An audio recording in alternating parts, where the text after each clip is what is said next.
Welcome, and thanks for joining me for coffee time.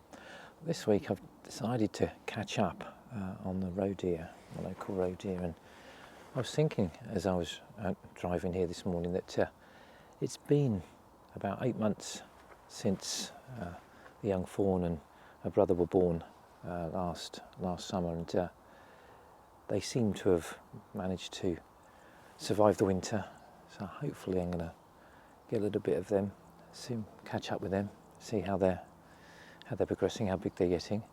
I haven't seen too many of the bucks this year, so whether they've been cold, I don't know. At least was the older bucks.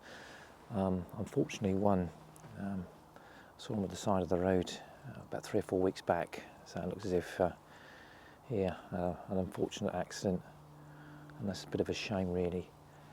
So I'm hoping to catch up with them. So that's primary what I'm going to do for this video.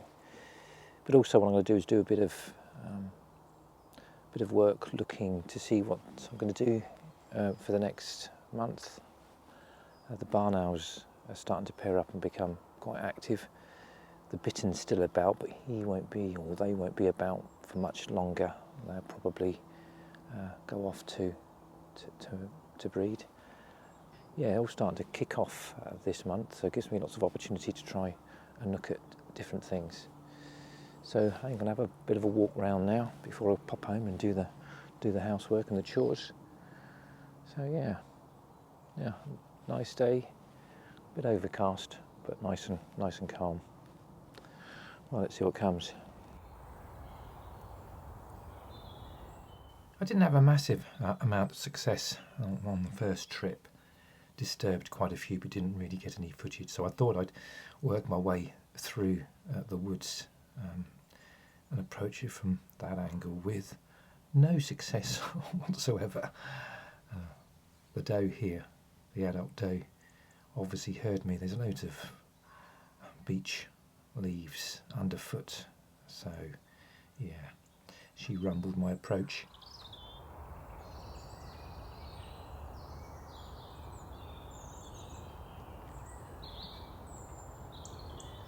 Despite my cumbersome approach, I was really pleased to see the kids, the little doe and a brother sibling.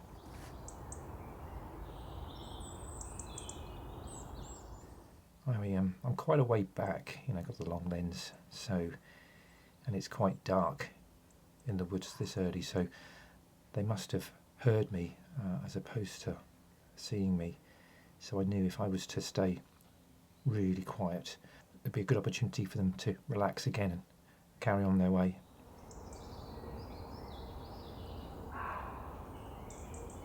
So I waited a few minutes and followed them out onto the frosty ground where I could observe them.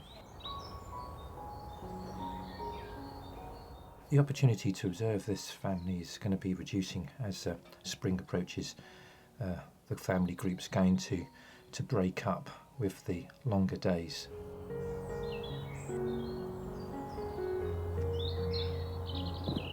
The bucks, they tend to leave first.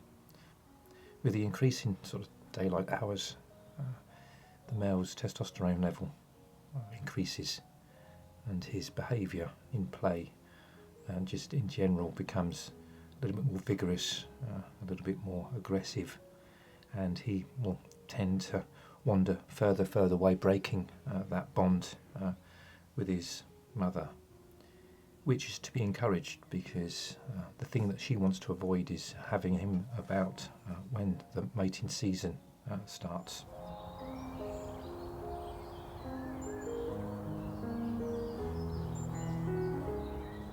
The female youngster will probably hang around the mum for just a little bit longer. The surge in her hormones don't make them so aggressive and don't compel them to sort of leave their mother. Instead, that bond will last a little bit longer. So probably what might happen is about a month or so before the mum is due to give birth, she'll become just a little bit more hostile towards the daughter and sort of chase her away, as she may intrude sort of in a recently enlarged body space.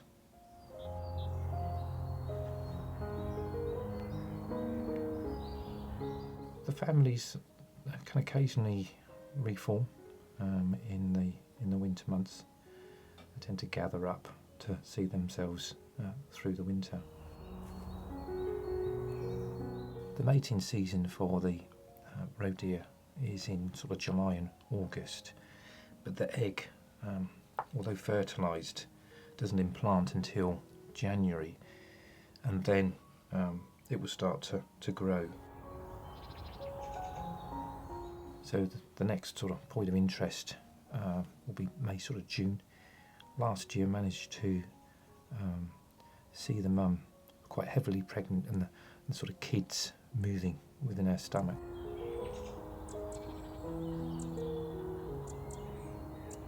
So I'll be looking forward to try and see them as young as possible, which would be good. And then July, August mating. It's quite rare to be able to catch them mating, but that's something that I'll be looking out for.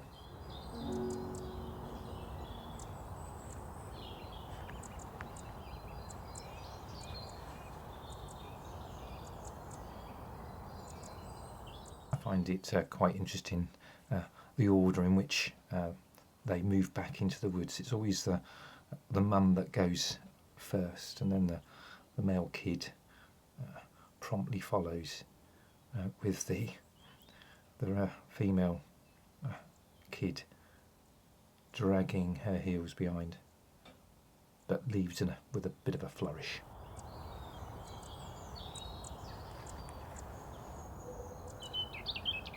Once they'd retreated back into the woods, I decided to walk along the path back to the car and paused at a hedgerow in the last field and saw these yearlings. So they do tend, as yearlings, to maintain that bond between the two of them. And then as the spring approaches, they'll probably go off to seek their own independent range.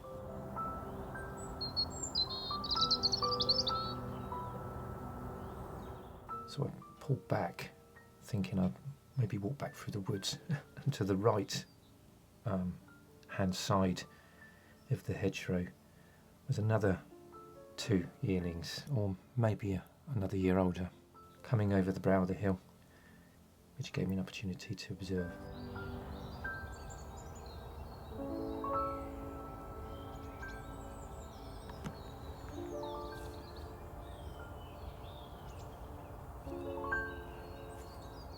The bucks have a larger range of the does, and they tend to encompass maybe 2 or 3 doe ranges.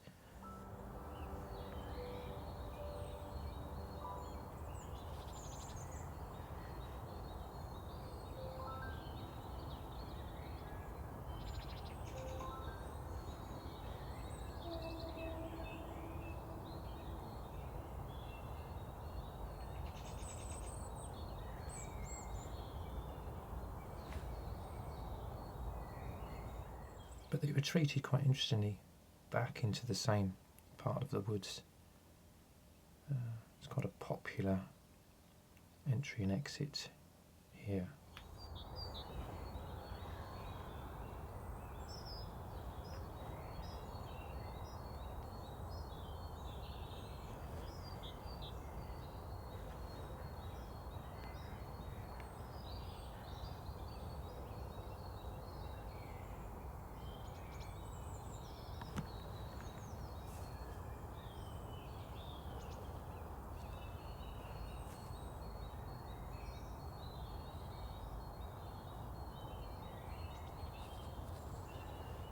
So I've got a bit to look forward here over the next few months.